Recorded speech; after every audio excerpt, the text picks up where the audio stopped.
Long before the age of written kingdoms, the world was said to be held together by a forgotten bond between humans and skyborn dragons. They were not beasts of war in the beginning, but ancient companions born from falling fragments of starlight. Together with a sacred order of warriors known as the Skyforged, they kept balance across the lands until ambition broke what nature had protected for centuries.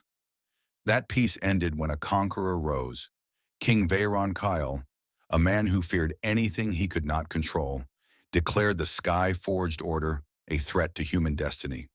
What followed was not a war, but an erasure. Temples were burned to ash, dragons were hunted into silence, and riders were executed until their names faded into myth. In time, even the idea of dragons became something spoken only in whispers. But legends do not die easily.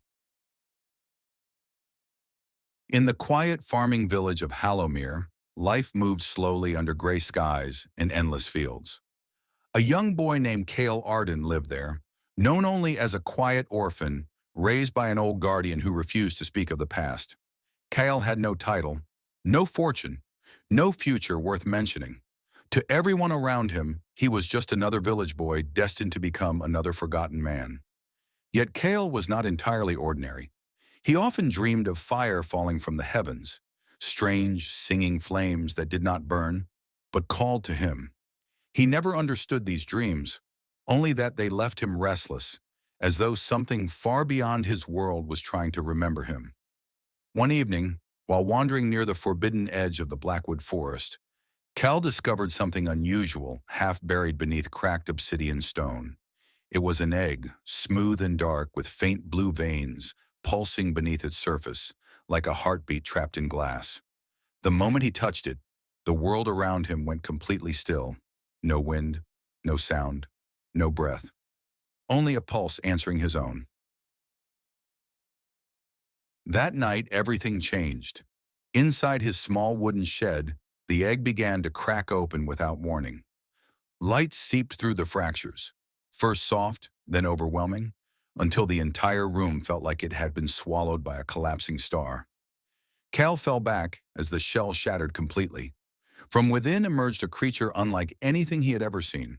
A small dragon, no larger than a wolf pup, with shimmering sapphire scales and eyes glowing like twin moons. It did not act wild or afraid. Instead, it lifted its head slowly and looked directly at Kyle, as if it had been waiting for him longer than he had been alive. A connection formed instantly, not through words, not through choice, but through something deeper, something ancient. Kale's vision blurred as memories that were not his own flooded his mind. Burning skies, broken wings, fallen warriors, and a vast shadow consuming the world. Then came a whisper, not spoken aloud, but felt within his thoughts. The last Skyforged has awakened. When Kael regained his breath, he looked at the small dragon curled beside him and somehow knew her name. Lysera. And the moment he named her, something ancient inside the world began to stir again. Peace did not last. Within days, the arrival of the Umbral Legion shattered whatever remained of normal life in Hallowmere. They were the elite enforcers of King Kael, silent soldiers clad in armor that seemed to swallow light itself. Where they walked, even hope felt heavier. They were searching for something buried in forgotten history, or someone. When they reached Kael's village, their presence alone turned fear into silence. Houses were searched without mercy. People were questioned. Some never returned. And then Lysera was seen. It happened only for a moment, an instinctive burst of energy when she reacted to danger. But it was enough. The commander of the Legion stopped. He did not look surprised. He looked satisfied, like a hunter who had finally found a lost weapon buried in time. That night, Hallowmere burned. Kael's guardian forced him to flee, revealing with his dying breath that Kael was never meant to live a normal life. His final words were broken, urgent, and filled with fear. Run, Skyborn, before they remember what you are. Kael escaped into the burning forest with Lysera, and for the first time in his life, he was being hunted for something he did not understand. Days turned into weeks as they ran. Kael quickly learned that Lysera was no ordinary creature. She was growing, changing, responding to his emotions, his fear, his will. When he was calm, she was steady. When he was afraid, her flame turned unstable. It was as if they were two halves of the same being, learning how to exist separately. Their journey eventually led them to something unexpected, a ruined stone tower hidden deep within forgotten lands. Inside lived a man who should not have been alive.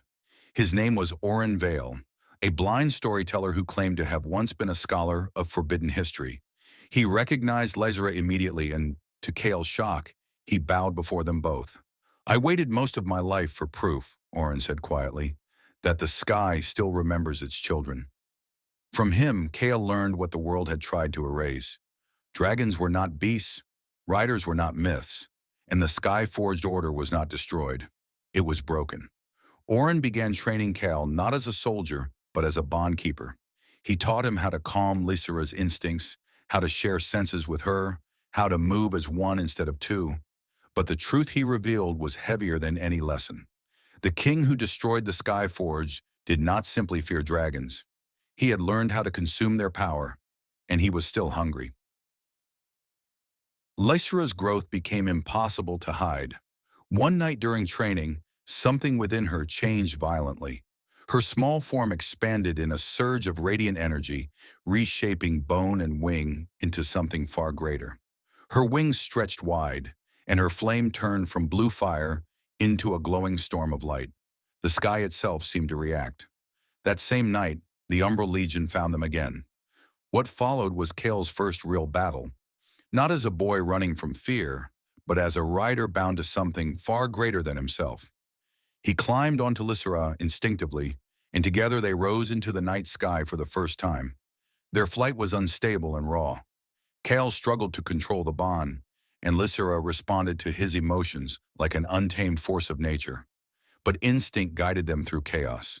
Fire met steel, light met shadow, and for the first time, the Legion did not feel unstoppable. They felt afraid.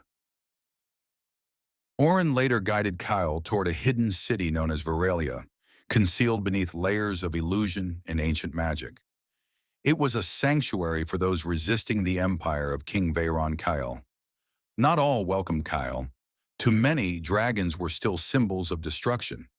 Fear had survived longer than truth, but everything changed when Kael demonstrated his bond with Lysera, not as control, but as unity, a balance neither dominance nor submission. Hope, fragile and long buried, began to return. Within Veralia, the rebels revealed their plan. Deep within the empire stood the Black Spire, a towering fortress that fed on stolen dragon essence. The king was not just ruling a kingdom, he was draining the very existence of dragons long gone. The final war was no longer about freedom. It was about whether dragons would ever exist again. Before the final march, Oren revealed one last truth to Kael.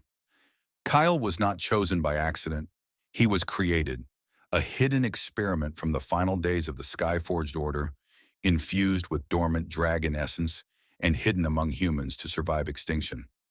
He was not simply a boy who found a dragon. He was the last vessel of something the world had tried to erase completely. If he died, the Skyforged legacy would end forever. The assault on the Black Spire began under a sky torn with war.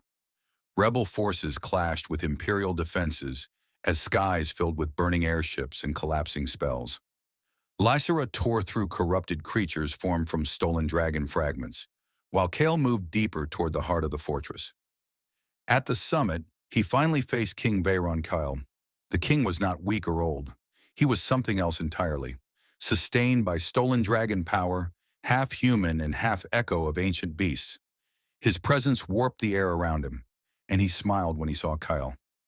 "I did not destroy dragons," he said softly. "I refined them." The final battle shook the Black Spire itself. Kael and Lysera fought as one, their bond reaching a state beyond training, beyond instinct, something closer to unity of existence. Light and flame moved through them like a single force. But victory was not simple. To destroy the king's system meant risking the collapse of all remaining dragon essence trapped in the world. Kael was forced to make a decision no one could make for him, destroy everything and risk losing dragons forever, or sacrifice himself to preserve what remained.